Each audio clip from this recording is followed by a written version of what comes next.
말씀을 들어가기 전에 66페이지 표를 보면요, 예수님께서 이제 새끼 나귀를 타고 예루살렘으로 들어가시면서 이제 예루살렘 안에서 예수님께서 이제 말씀을 하십니다.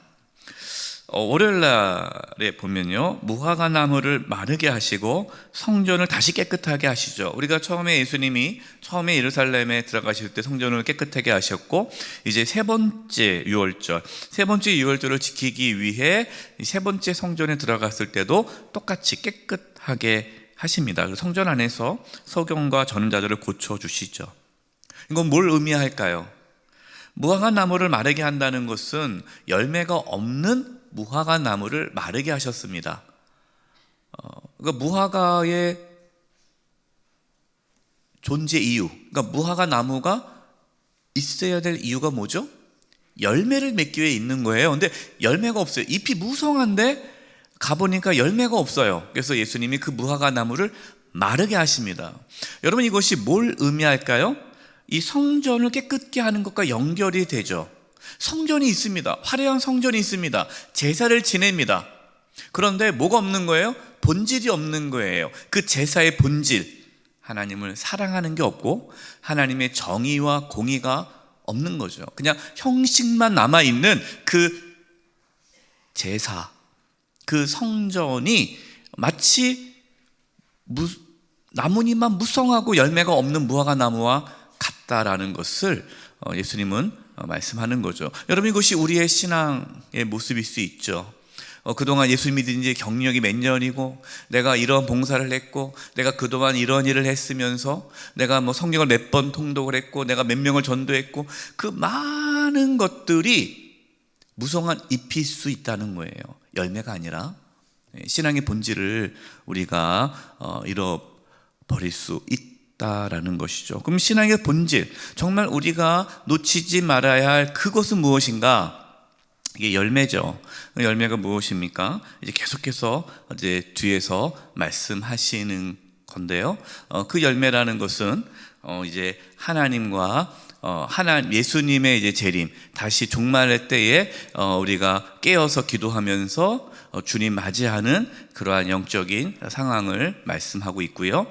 또 하나님의 정의와 공의, 실제로 우리 삶 가운데에 배고픈 자에게, 가난한 자에게, 헐벗은 자에게 그들에게 먹을 것을 주는, 여러분, 이것이 뒤에 열처녀 비유, 달란트 비유, 양과 염소의 비유, 이 혼인잔치, 포도나무 비유, 계속해서 이 부분을 예수님께서 말씀하시면서 너희들이 진짜 준비해야 하고 갖춰야 될 신앙의 본질이 무엇인지에 대해서 말씀하고 있는 것이죠.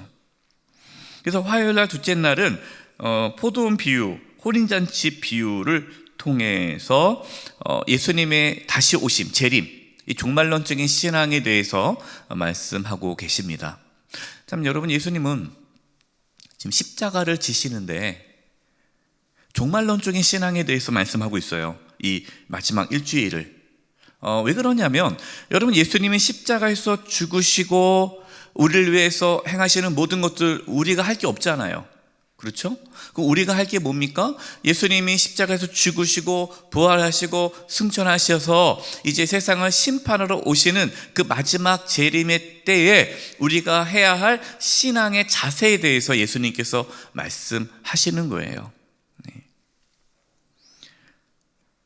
네. 수요일 날도 보면은 이제 서기관들을, 바리새인을 꾸짖습니다. 꾸짖는 이유가 그들이 자기 나름대로는 신앙생활 잘하고 있다라고 생각하는데 그것이 잘 아니라는 거죠. 이것을 아니라고 말씀하시면서 그러면서 여기 나와 있지 않지만, 여러분, 여기는 여기까지 놓지는 못했어요. 너무 양이 많으니까. 그 유명한 말씀 중에 하나가 바리새인과 세리의 기도가 있죠. 바리새인과 세리의 기도에 대한 비유. 그것도 여기에 이 예수님의 마지막 일주일 쪽에 들어갑니다. 바리새인이 하나님 보시기에 기도 응답하실 것 같지만 예수님은 아니다. 바리새인이 아니라 세리의 기도를 들으신다. 그것이 더 신앙의 본질적인 모습에 가깝다라는 것이죠. 그래서 이제 수요일 날 환난의 징조, 종말의 때에 대해서 말씀하시는 거죠. 예수님이 재림할 때 일어났을 때, 그때 당시에 예수님이 재림이 가까울 때 일어나는 현상에 대해서 말씀하시면서 열처녀 비유, 달란트 비유, 양과 염소의 비유, 이 세 가지 비유를 연속으로 하시면서 이제 예수님의 재림을 준비할 것을 말씀하고 있습니다. 여러분, 그러면 우리가 지금 신앙생활을 하고 있는데, 여러분, 우리가 신앙생활 하면서 놓치지 말아야 될 중요한 신앙의 태도가 뭘까요? 예수님의 재림을 준비하는 거예요. 예수님의 재림을 준비하지 않으면 여러분, 우리는 신앙의 본질을 놓치고 살아가는 겁니다. 단순히 그냥 내 인생에 힘듦이 있어서 하나님, 나 힘들어요, 이거 좀 도와주세요, 그 문제 해결하면서 살아가는 그 단순히 거기 안에서 머물면 안 되고, 우리는 예수님의 재림, 예수님의 다시 오심을 준비하면서 종말론적인 신앙을 가져야 함을 강조하고 있습니다. 그래서 제가 해야 할 역할은 여러분들이 예수님의 재림을 준비하도록 하는 것, 우리 성도님들이 예수님의 재림을 준비하도록 깨어있게 기도하고 깨어있는 신앙을 갖도록 하는 것이 저의 역할이죠. 네. 그냥 단순히 그냥 평안하다, 괜찮다, 잘하고 있다, 그냥 그대로만 잘하십시오, 이렇게 한다면 나중에 예수님이 오실 때에 제가 책망을 받을 것이고, 또 준비하지 않은 성도들은 슬피우며 이를 갈미 있을 수 있죠. 그래서 우리의 신앙을 우리 늘 점검하면서 예수님의 재림을 준비해야 합니다. 이것이 이제 마지막 일주일, 주일, 월, 화, 수에 예수님께서 계속해서 강조한 것은 신앙의 본질을 회복하고, 그리고 종말의 때에 너희들이 이렇게 신앙생활 하라라는 것을 계속해서 말씀하고 있다라는 것이죠. 이제 하나씩 들어가 보겠습니다. 오늘은 양이 좀 많아요. 좀 빨리 진행할 텐데. 네. 67페이지. 나귀 새끼를 타시고 예루살렘에 들어가시죠. 겸손의 왕으로 오신 예수님이죠. 이것은 이미 스가랴 9장 9절에 예언하신 말씀입니다. 스가랴 9장 9절의 말씀을 읽어드릴게요. 교재에는 없어요. 보라, 내 왕이 내게 임하시나니 그는 공의로우시며 구원을 베푸시며 겸손하여서 나귀를 타시나니 나귀의 작은 곳 곧 나귀 새끼니라. 마태복음에서는 이는 선지자를 통하신 말씀, 스가랴 선지자죠. 이것을 이루시기 위하여 짐승의 새끼를 탔다라는 부분을 말씀하고 있습니다. 예수님은 왕으로 오셨는데 큰 말이 아니라 새끼 나귀, 겸손한 왕으로, 온유와 평화의 왕으로 오심을 보여주는 거죠.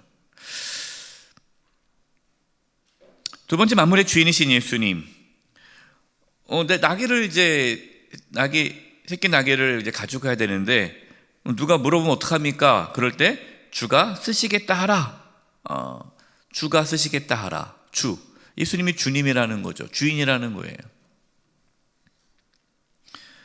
여러분, 예수님이 나의 주인임을 믿으십니까?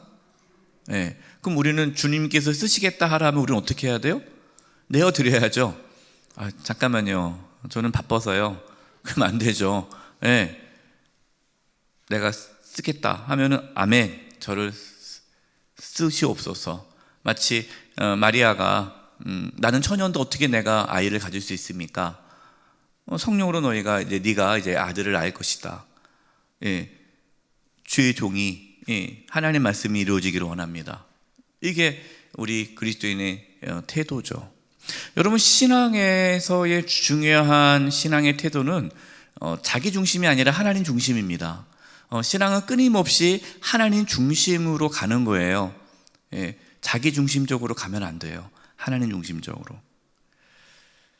근데 사람들이 예수님을 막 환호합니다. 호산나 다윗의 자손이요. 자, 여러분, 사람들이 왜 예수님을 환호할까요? 그 이유가 무엇이죠?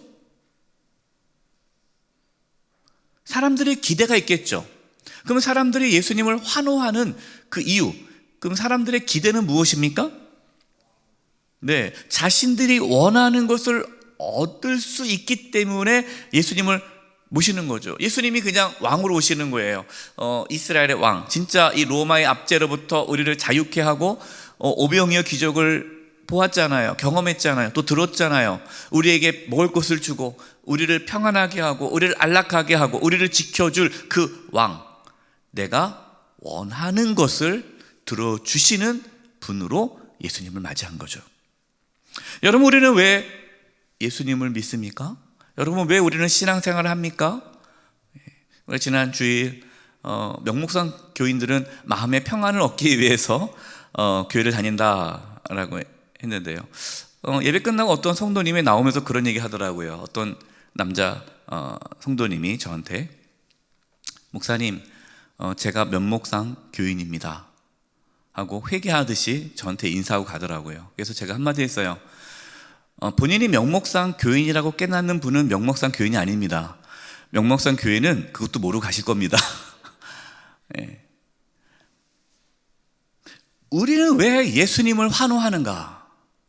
여러분, 우리가 예수님을 환호하고 우리가 예수님을 주님으로 맞이하는 이유는 내가 원하는 것을 예수님이 주시기 때문이 아니라 예수님이 구원자이시기 때문이에요.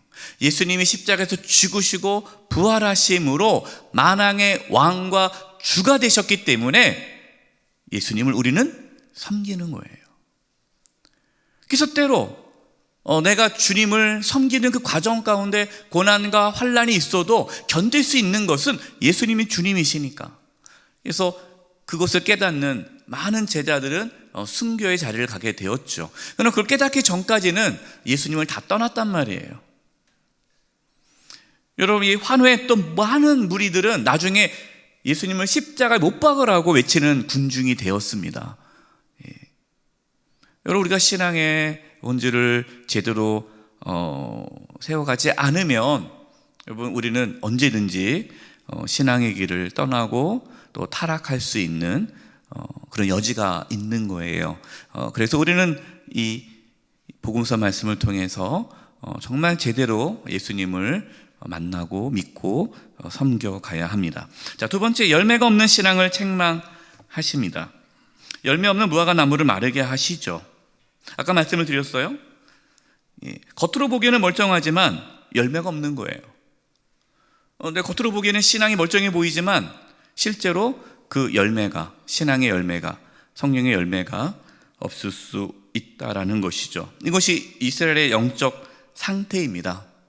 제사는 지내지만, 성전은 있지만 하나님을 사랑하는 마음을 잃어버린 그들을 예수님은 책망하신 거죠. 두 번째, 장사꾼이 가득한 성전을 청결하십니다. 여전히 성전은 그 성전의 본질을 잃어버렸어요. 예수님께서 말씀하셨습니다. 장사하는 사람 다 내쫓고 17절에 내 집은 만민이 기도하는 집이라. 그런데 너희가 강도의 소굴로 만들었도다. 만민이 기도하는 집, 이게 성전이라는 거죠. 여러분, 만민이 기도하는 집, 만민입니다. 만민 중에는 누가 포함되어 있어요? 이방인도 포함되어 있죠. 그러나 지금 이 성전에는 이방인들이 오기가 어려워요. 예. 왜요? 이방인 뜰에서 장사를 하니까 이방인들이 나와서 하나님께 기도를 못하는 거예요. 이 성전은 유대인들만 사용하는 성전이 되어버렸어요. 여러분, 만민이 기도하는 집입니다. 여러분, 우리끼리만, 이 교회가 우리끼리만 사용하는 교회가 되면 안 되죠. 만민이, 많은 사람들이 이곳에 와서 하나님 만날 수 있도록 교회는 늘 열려져 있어야 돼요. 또 뭐 하는 겁니까? 만민이 기도하는 집이다. 기도가 뭐죠? 하나님과의 소통이잖아요. 교제잖아요. 그러면 진짜 신앙의 본질은 뭐라는 거예요? 단순히 예배 드리는 것이 아니고, 단순히 교회 활동하는 게 아니고, 신앙의 본질은 살아계신 하나님을 만나는 거죠. 교제하는 거예요. 여러분, 우리가 구역 모임 가운데에 하나님과의 교제가 있어야 돼요. 그냥 구역원들끼리만 모여서 그냥 잘 지냈냐, 뭐 어떻게 지냈냐, 맛있는 거 먹으러 가자. 물론 때로는 맛있는 거 먹으러 가야 돼요. 그러나 그 가운데에 하나님과의 교제가 없다면 여러분, 그 세상적인 모임과 똑같은 거죠. 우리가 교회 안에서 어떤 모임을 하든 그 어느 재직 부서든 거기 안에서 하나님과의 교제가 있어야 돼요. 남녀 성교도 마찬가지죠. 하나님과 교제. 세 번째, 성전에서 소경과 저는 자들을 고쳐 주십니다. 예수님께서 이 바리새인, 이 사두개인, 이 종교 지도자들, 그 성전 안에서 소경과 저는 자를 고쳐 줌으로써 영적인 눈이 밝아질 것을 말씀하시는 거죠. 여러분, 저와 여러분의 영적인 눈이 늘 밝아져서 바르게 신앙생활 할 수 있기를 바랍니다. 68페이지. 어린이들이 호산나라고 찬양을 합니다. 68페이지. 대제사장과 세관들이 예수께서 하시는 이상한 일과 예수님 이상한 일이 뭐죠? 성전에서 막 내쫓고 그리고 또 맹인과 저는 자들을 고쳐주고, 그들은 생각하기에 맹인과 저는 자들은 하나님의 심판을 받아서 눈을 못 보고 또 몸이 아프다고 생각하기 때문에 그들에게는 그것이 당연하게 하나님의 심판을 받은 자들이기 때문에 그냥 그 심판을 받아야 되는데, 예수님은 그들을 고쳐주시고 성전을 다 장사하는 사람 몰아내고, 그게 이상한 일이죠. 그들에게 이상한 일이에요, 종교 지도자들에게는. 그런데 이제 성전에서 소리질러 호산나 자손이요, 그런데 어린아이들이 예수님에게 호산나 다윗의 자손이요 라고 소리를 지르는 겁니다. 그걸 보고 분노했어요, 이 서기관들과 제사장들이. 그러자 예수님께서 뭐라고 말을 해요? 아기와 젖먹이들이 입에서 나오는 찬미를 온전하게 하셨다함을 너희가 읽어본 일이 없느냐. 참 이게 이 바리새인, 대제사장들, 서기관들, 성경을 얼마나 많이 아는 자들입니까? 종교 지도자들이잖아요. 이들보다도 더 하나님을 더 잘 아는 사람이 없다라고 자부하는 사람들인데, 아무것도 모르는 어린아이가 예수님이 다윗의 자손, 호산나 나를 구원하소서 하는 이러한 믿음의 고백을 한다는 거죠. 이게 대조죠, 대조.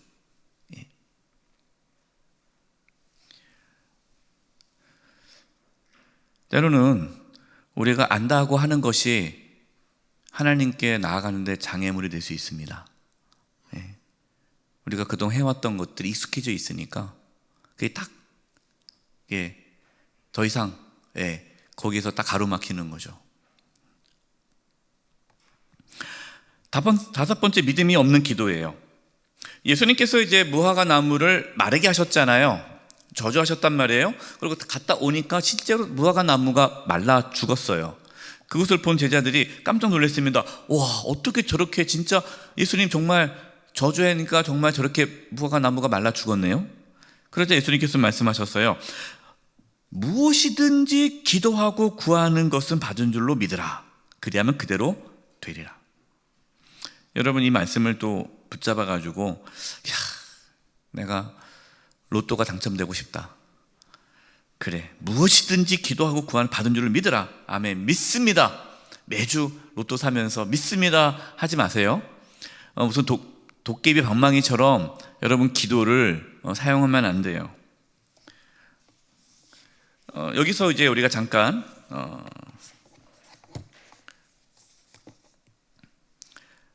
신념과 믿음의 차이를 말씀드리겠습니다.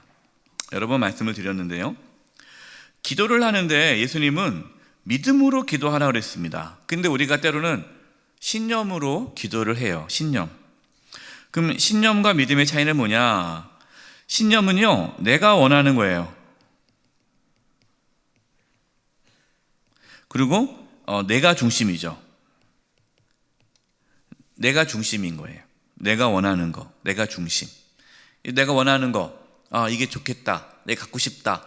그럼 그걸 기도하는 거죠. 주여 주실 줄 믿습니다. 우리 아이가 서울대 들어갈 줄 믿습니다. 여러분, 뭐 기도하지 말라는 게 아니에요. 기도해야죠. 근데 믿음은 뭐냐? 믿음은 하나님의 약속을 붙잡는 거예요. 그리고 나가 중심이 아니라 하나님이 중심입니다. 정확히 말하면 하나님에 대한 신뢰예요. 여러분, 우리가 기도할 때에 하나님의 약속을 붙잡는 거예요. 하나님의 약속. 그리고 하나님을 붙잡는 거죠. 하나님을 신뢰하는 거예요. 내가 원하는 거, 이것이 이루어져야 좋다라고 하는 그것을 이미 다 결정해 놓고 하나님 이대로 해주셔야 됩니다 라고 그 주도권을 본인이 갖고 있는 것이 아니라 하나님께 주도권을 내드리는 거예요. 하나님, 어떻게 하면 좋을까요? 그럼 하나님께서 모든 것을 합력해서 이루시는데 이 일이 정말 하나님 뜻 가운데 이루어지기를 원합니다. 하나님께서 이루실 줄 믿습니다. 하나님께서 선하게 인도할 줄 믿습니다. 그것이 안 되더라 할지라도, 이것이 안 되더라도 하나님께서는 또 다른 길을 열어주시고 가장 좋은 곳을 믿습니다. 우리는 하나님을 신뢰합니다. 이게 믿음이에요. 그러면서 믿음이 없는 기도하면서 갑자기 예수님께서 이런 말씀을 해요. 서서 기도할 때 아무에게나 혐의가 있거든 용서하라. 그리하여 하늘에 계신 너희 아버지께 너희 허물을 사하여 주시리라. 예수님께서 말씀하신 이 기도는요, 좀 이해가 안 돼요. 우리가 보통 기도 그러면은 내가 하나님께 뭔가 구하는 거잖아요. 하나님께 구하는 거고, 하나님과 나와 1대1 어떠한 관계 속에서 이루어지는 어떠한 그러한 신앙적인 행위가 기도라고 생각이 드는데, 예수님은 기도를 다른 사람과 연계해서 기도를 설명하십니다. 그럼 기도라는 게 뭐냐? 우리는 기도를 통해서 다른 사람을 용서하고 화해하고 사랑하는 거예요. 여러분, 기도의 사람은요, 기도를 많이 하는 사람은요, 이기적인 사람이 안 돼요. 예. 근데 어떤 분들은 자기가 뭐 하루에 기도 몇 시간 한다고, 근데 되게 교만하시고, 예? 거만하시고, 함부로 대하고, 그분은 잘못된 기도를 하는 거죠. 신념에 가득 찬 기도인 거예요. 하나님의 중심, 하나님께 가까이 가면 갈수록, 하나님을 만나면 만날수록, 믿음으로 기도하면 기도할수록 다른 사람과의 관계가 좋아지죠. 그래서 용서하게 되고 화해하게 되고 사랑하게 되는 거예요. 여러분, 이것이 기도의 참된 모습입니다. 그래서 우리는 누군가 관계가 어그러진 것이 있으면 기도해야 되죠. 세 번째, 지금 계속해서 예수님은 신앙의 본질에 대해서 너희가 어떻게 신앙생활을 해야 되는지, 지금 종교 지도자들이 그동안 갖고 있었던 신앙의 형태 있잖아요. 그들이 그동안 해왔던 신앙의 어떤 방향, 이것을 예수님은 계속해서 틀어서 하나님 중심적으로, 율법적인 것이 아니라 복음적으로, 하나님 중심적으로, 자기 중심이 아니라 하나님 중심적으로 계속 이끌어 가시면서 종말론적인 신앙으로 가도록 이끌어 가시는 겁니다. 우리가 이 흐름을 보고 가셔야 돼요. 자, 세 번째, 예수님의 권위에 대한 불신이에요. 종교 지도자들이 예수님을 불신합니다. 그래서 뭐라고 말을 하냐면, 당신의 권위가 도대체 어디로부터 왔느냐? 누가 당신에게 이러한 권위를 줬냐? 막 성전에 들어가서 막 장사를 내쫓고 귀신을 내쫓고 막 이런 능력을 많이 행하는데 도대체 당신에게 누가 그 권위를 줬냐라고 질문을 합니다. 여러분, 종교 지도자들이 궁금해서 물어봤을까요? 아니죠. 궁금하지 않아요. 하나님의 권위 주셨다 그러면은 신성 모독이다 하면서 예수님을 죽이려고 질문한 거예요.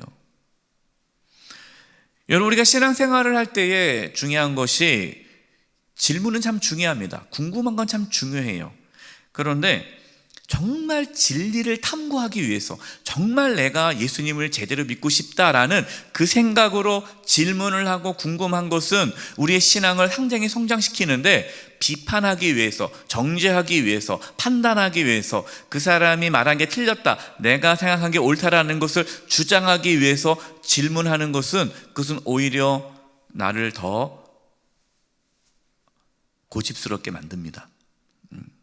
그래서 질문할 때에 우리 자세가 중요해요. 예수님께서 대답해 주지 않아요. 이렇게 얘기하죠. 그럼 세례 요한의 권위가 어디서 왔냐? 도로 질문합니다. 세례 요한의 권위가 하나님께로부터 왔다. 그러면 그럼 너희들은 왜 세례 요한의 그 말을 안 듣냐?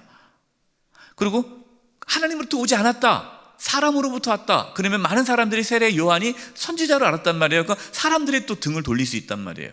그러니까 이러지도 못하고 저러지도 못해서 이들이 잠잠하죠. 예수님 말씀합니다. 너희가 대답을 안 했지? 나도 대답 안 할게. 그러면서 예수님께서 그 다음에 말씀하신 내용이 뭐냐면 세리와 창녀들의 믿음에 대해서 말을 합니다. 이거는 참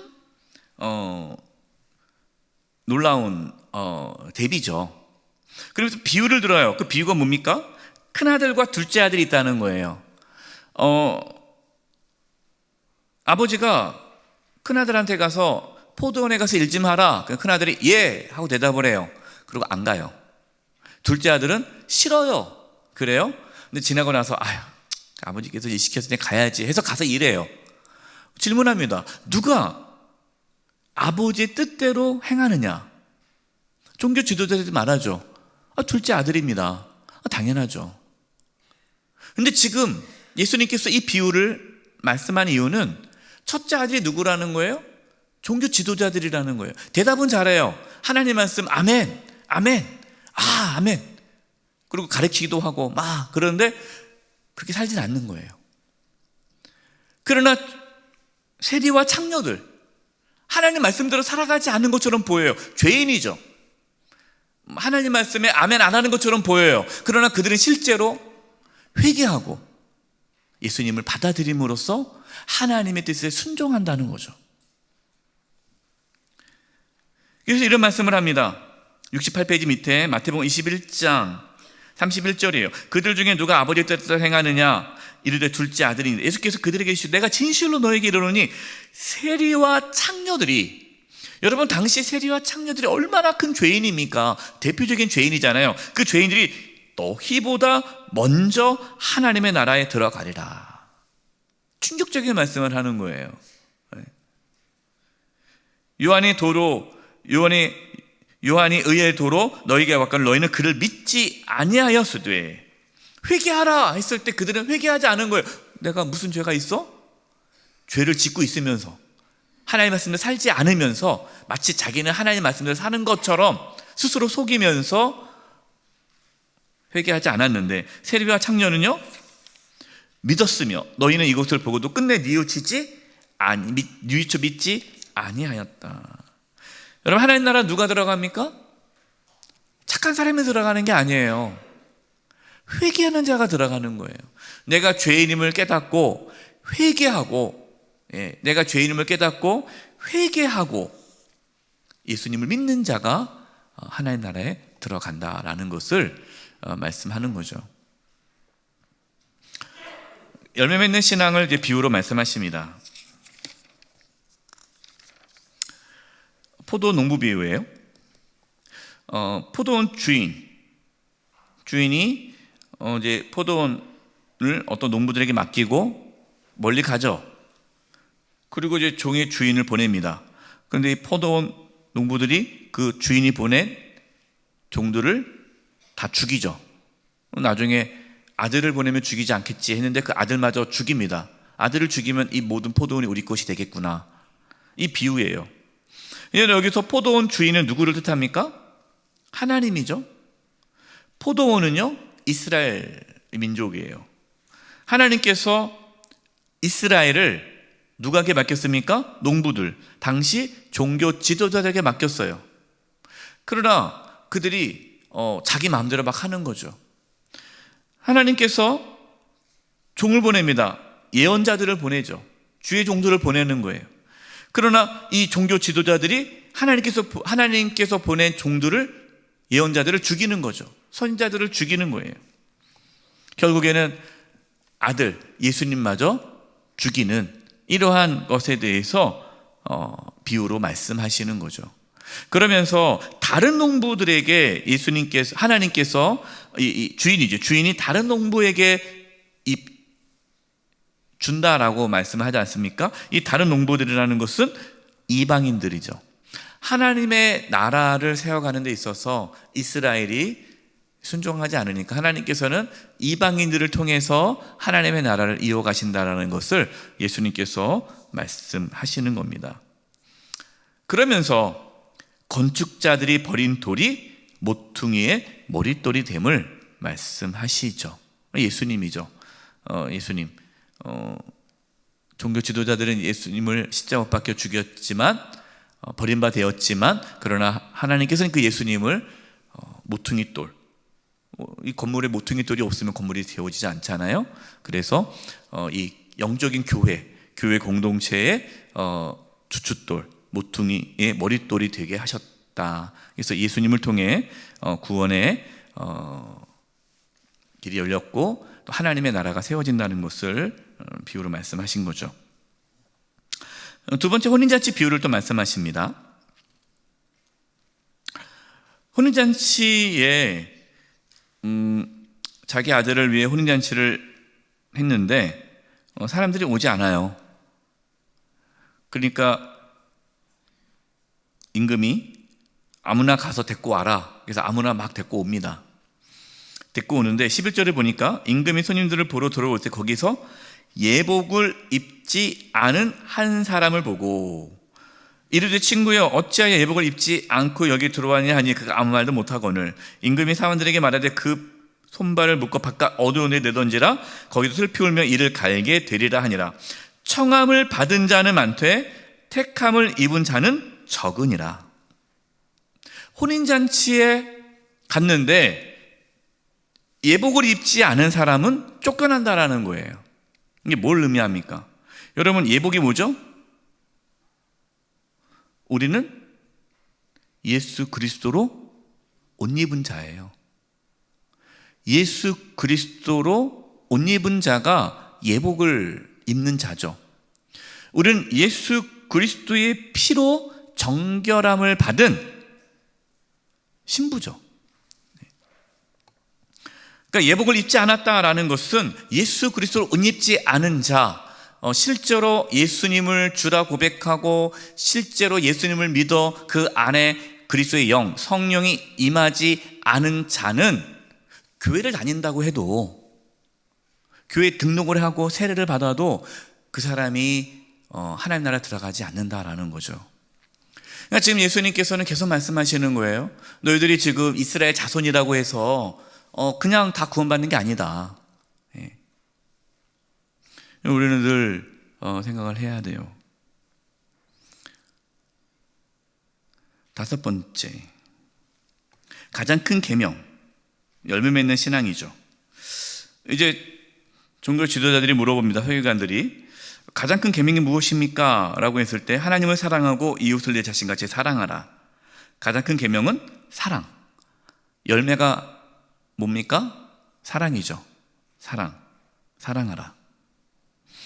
여섯 번째, 열매가 없는 신앙을 책망하십니다. 첫 번째, 외식적인 신앙. 이 외식적인 신앙을 책망해요. 보여주는 것에만 신경 쓰고 높임받고 싶어 하는 거죠. 마태복음 23장 5절 7절 같이 한번 읽어보겠습니다. 시작.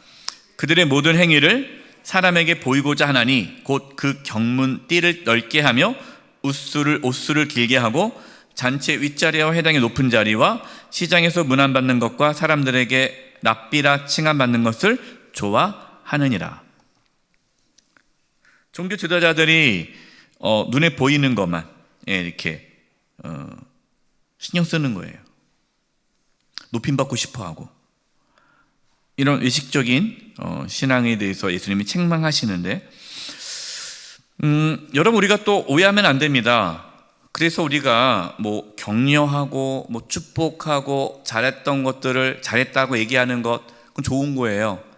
또 높임받고 싶어 한다고 우리가 또 칭찬하면 교만해져서 안 돼, 칭찬하면 안 돼, 뭐 잘해도 말도 안 해주고 수고했는데도 당연한 거지, 우리가 무익한 종이지 하면서 이렇게, 여러분 그러지 마시고 격려하고 축복하고 존중해 줘야 돼요.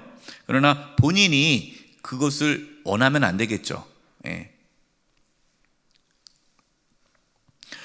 마가복음 12장 43절에 보니까 예수님께서 이제 헌금, 많은 부자가 헌금하는 거하고 가난한 과부가 헌금하는 것을 보시면서 이 가난한 과부가 더 많이 했다라고 말씀합니다.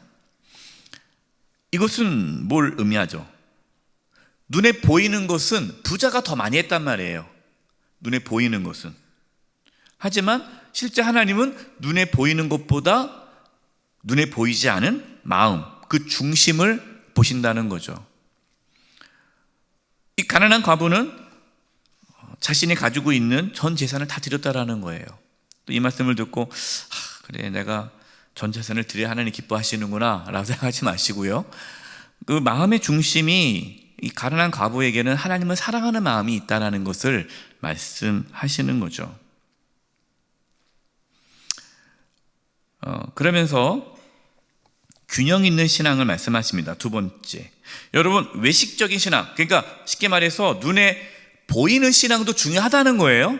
예수님께서 말씀한 게 보이는 신앙이 중요하지 않다는 말이 아니에요.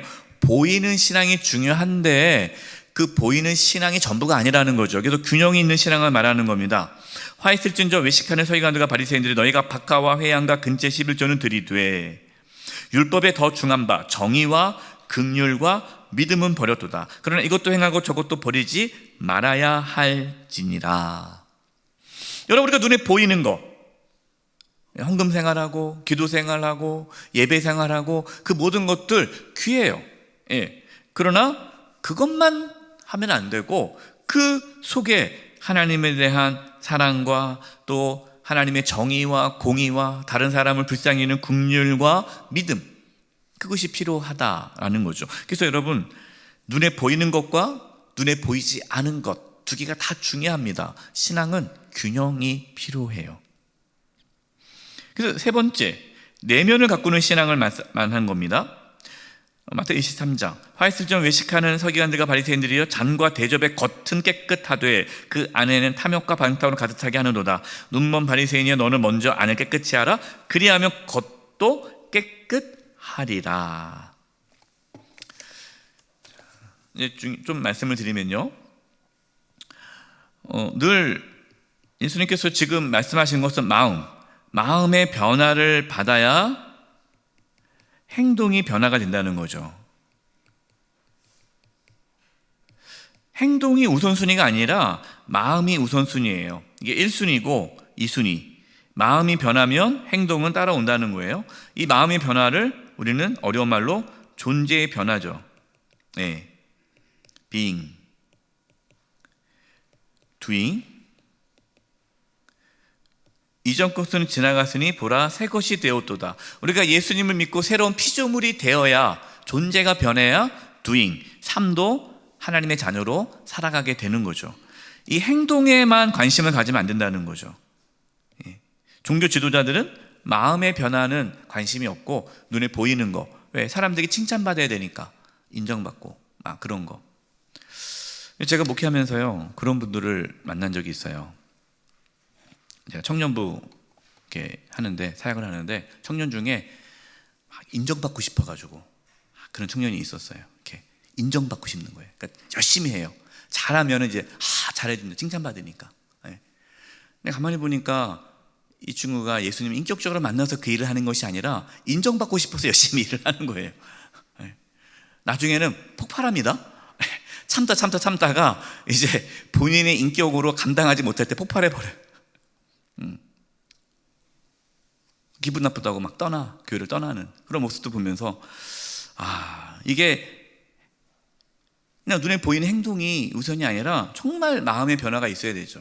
예수님 인격적으로 만나고 하나님의 자녀가 되어서 내가 하나님을 기쁘시게 하는 삶을 살고 싶다라는 그 마음이 일어나서 그 행동이 가야 그 행동이 열매를 맺어지는데, 그거 없이 그냥 사람들에게 인정받고 싶고 칭찬받고 싶고 뭔가 성취감을 얻기 위해서 그냥 행동을 해버리면은, 여러분, 그것은 종교 지도자들처럼 책망을 받게 되는 것입니다. 충격적인 말씀이죠. 마태복음 23장 13절 15절을 말씀 한번 보겠습니다. 마태복음 23장 13절 15절이에요.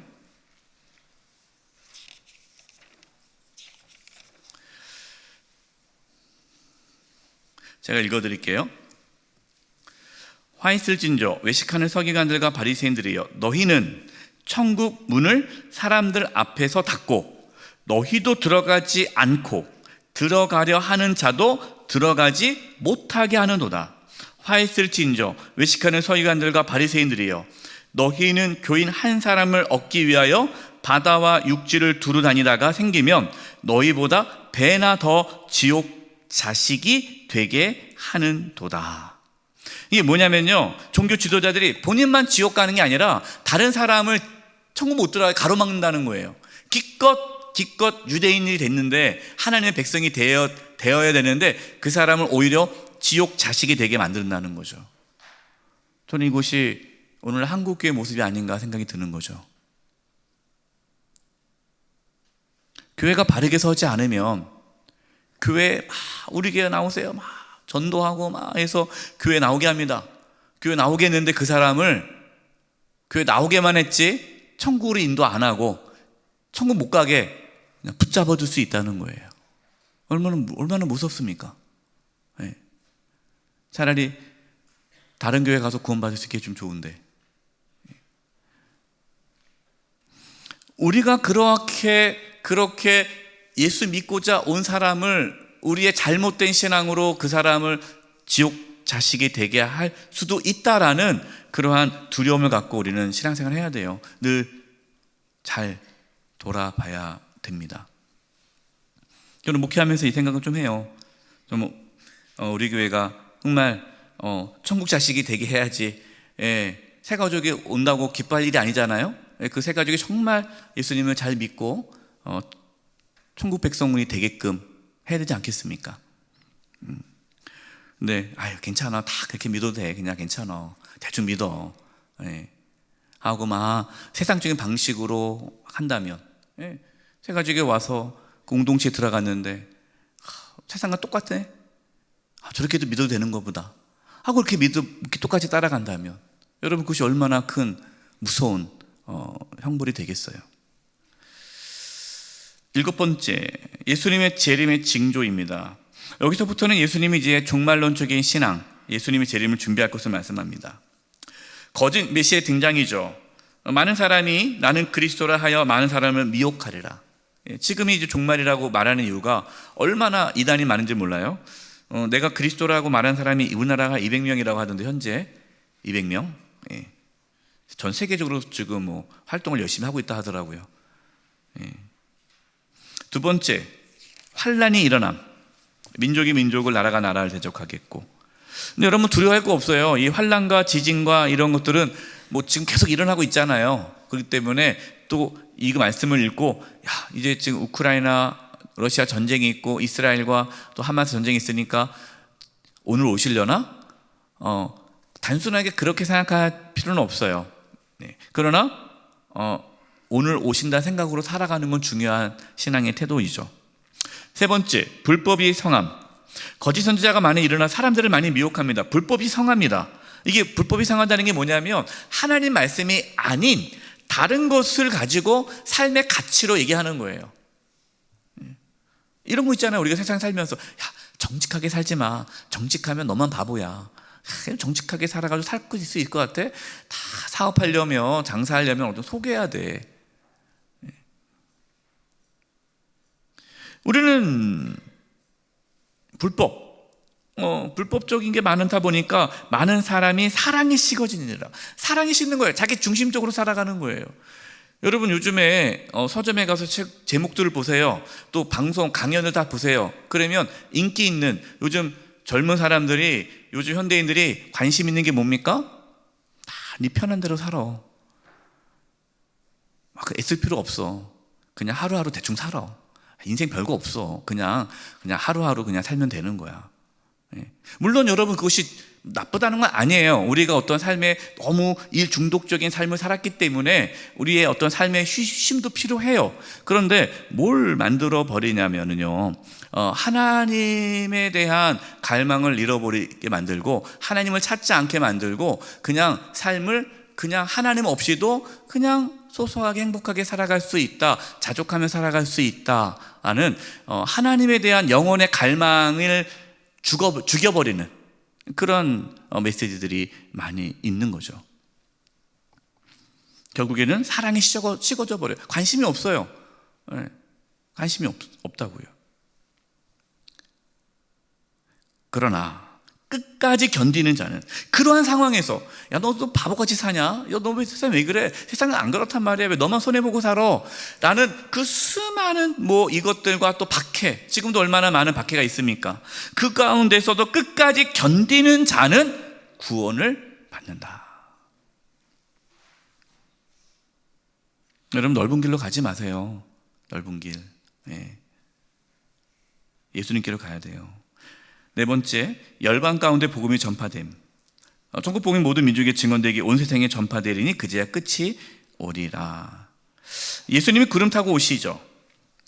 그때에 인자의 징조가 하늘에서 보이게, 그때 땅의 모든 족속들이 통곡하며 그들이 인자가 구름을 타고 능력과 큰 권능으로 오는 것을 보리라. 이거 지난번에 설교 시간에 말씀을 드렸어요. 여러분, 모든 족속, 모든 사람이 예수님의 재림을 다 보게 됩니다. 그렇기 때문에 지금 재림 예수가 있다는 사람들은 다 가짜죠. 우리 못 봤잖아요, 오는 거.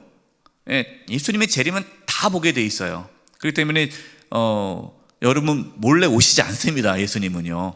걱정하지 마세요. 하늘이 이끌 적것에 사방에서 모으리라. 하나님 택한 주의 자녀들은요, 천사들을 다 보내서 다 모읍니다. 여섯 번째, 그러나 그 때와 그 날은 아무도 모른다. 이것이 예수님의 이제 재림의 징조예요. 그럼 우리는 이제 여덟 번째, 어떻게 해야 되느냐? 준비해야 돼요. 신앙의 준비가 예수님의 재림을 준비하는 겁니다. 여러분, 이것이 신앙의 중요한 우리의 신앙의 방향이에요. 누가복음 12장 24절, 하나님은 이르시되 어리석은 자여, 오늘 밤에 내 영혼을 도로 찾으리니 그러면 내 준비한 것이 누구의 것이 되겠느냐? 그러면 너희도 준비하고 있으라. 생각하지 않은 때에 인자가 오리라 하시니라. 마태복음 24장, 깨어 있으라. 어느 날에 너희의 주가 임할지 너희는 알지 못하느냐. 너희도 준비하고 생각하지 않은 때에 인자가 오리라. 깨어 있으라는 거예요. 준비하라는 거예요. 그럼 뭘 준비합니까? 이 세 가지에 대해서 비유를 말씀하시는 거예요. 첫 번째, 열처녀 비유. 여러분, 열처녀 비유 뭡니까? 기름을 준비해야 되잖아요. 기름을 준비한다는 게 뭡니까? 성령의 충만함이죠. 성령의 충만함은 뭡니까? 영적으로 깨어있는 거예요. 영적으로 깨어있는 게 뭡니까? 하나님과의 친밀함을 유지하고 강화하는 것. 여러분, 이것이 예수님의 재림을 준비하는 거예요. 오늘도 예배 가운데 하나님 만나고, 매일매일 하나님과 교제하고, 매일매일 하나님 말씀 안에서 내가 하나님 안에서의 참된 쉼과 안식을 누리고 주님과 동행하는 삶, 여러분 그 일상의 삶, 그것이 예수님의 재림을 준비하는 거예요. 특별할 때 1년에 한두 번 특별 집회 때만 은혜 받는 것이 아니라 물론 우리가 매일 성령 충만하지 못하겠지만, 그러나 은혜의 자리에 나가서 은혜 받고, 이번 주 금요일 날 여러분 다 나와서 은혜 받으시기 바랍니다. 금요 성령기도회 한 달에 한 번이지만 또 기도하고 은혜 받고, 그러면서 늘 성령 충만함을 유지하는 것. 여러분, 이것이 열처녀 비유, 예수님의 재림을 준비하는 거예요. 두 번째, 달란트 비유입니다. 여러분 잘 아는 거예요. 여러분, 이 달란트 비유는 예수님의 재림을 준비하는 두 번째 비유인데, 이 달란트 비유는 뭡니까? 하나님께서 우리에게 다 맡겨준 게 있다는 거예요. 맡겼다는 거예요. 그럼 우리는 어떻게 살아야 돼요? 그걸 가지고 일을 해야 된다는 거예요. 그게 뭡니까? 사명입니다. 그래서 예수님의 재림을 준비하는 두 번째는요, 사명이에요. 이런 분들 있어요. 은퇴하신 분들. 나 은퇴했으니까 나 아무것도 안 할래. 그럼 하나님 빨리 데려가실 수 있어요. 그러지 마시고, 여러분 은퇴해도요, 사명이 있잖아요. 사명. 우리에게 주신 사명을 끝까지 감당하는 거예요. 기도의 사명. 내가 늘 얘기하는데, 우리 유로 찬양대 은퇴하신 권사님들 유로 찬양대 오시라고 늘 얘기합니다. 난 은퇴했으나 유로 찬양대 안 할 거야 라고 말씀하시는 분들 잘 들으셔야 돼요. 여러분, 유로 찬양도 하셔야 돼요. 그것이 달란트예요. 물론 직장 다니시는 분들은 못 나오죠. 여러분 오해하지 마세요. 그럼 또 직장을 그만두고 내가 위로천에 나와야 되나, 권사인데. 그러지 마세요. 예, 그는 또 그분 나름대로의 사명이 있는 거예요. 여러분, 여기서 사명이라는 것은 하나님께서 각자에게 주신 사명이 다 달라요. 중요한 건 뭐냐? 땅에 묻어두면 안 된다는 거예요. 하나님의 일을 하기 위해 내가 충성을 하는 것, 여러분, 그것이 예수님의 재림을 준비하는 거예요. 제가 우리 장로님 중에도, 은퇴하신 장로님 중에 매일 전도하시는 분이 계세요. 예. 매일 전도합니다. 은퇴했는데. 전도에 무슨, 여러분, 은퇴가 어디 있겠어요? 예. 은퇴해도 계속 새벽기도 나오시고, 은퇴해도 엘리야 기도도 계속 하시고, 예. 은퇴해도 전도대, 화요 전도대 나와서 전도하시고, 예. 무릎이 아파도 나와서 전도하시고. 왜 하십니까? 예. 사명 감당하는 거예요.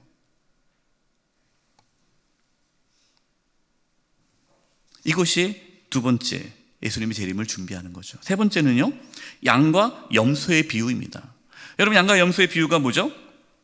줄일 때 먹을 것을 주었고, 목마를 때 마실 것을 주었고, 나그네 형접했고, 헐벗을 때 입을 것을 주었고. 이게 뭡니까? 사랑과 섬김이죠. 주변에 고통받고 있는 이웃들, 그들에게 내 물질을 나눠주고 사랑하고 섬기는, 구체적으로 연약한 자들을 돕는 것, 구제, 섬김. 여러분, 이것이 예수님의 재림을 준비하는 그 부분이에요.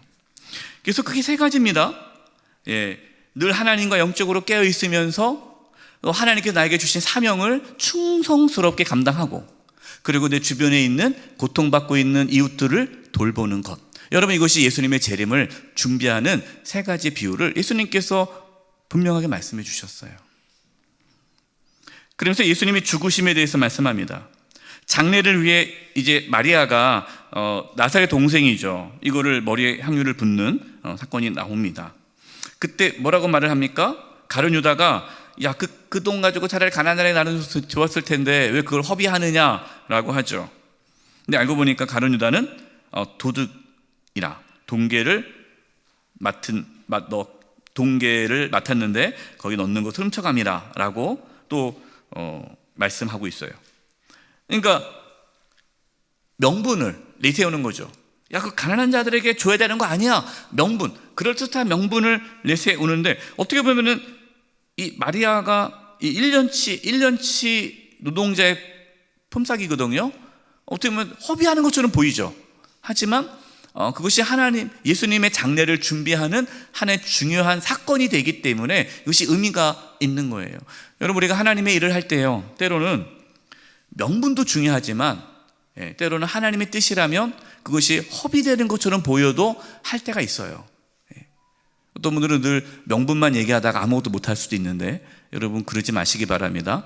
우리는 늘 하나님의 뜻에 순종하며 살아가야 돼요. 장례를 위해 이제 예수님의 죽으심을 보여주는 거고요. 하나의 미리입니다. 우리 교회 설립 말씀이죠. 여러분, 저는 우리 교회 설립 말씀이 참 좋은 게, 이 설립, 이 하나의 밀, 이것이요, 이게 복음이죠. 복음.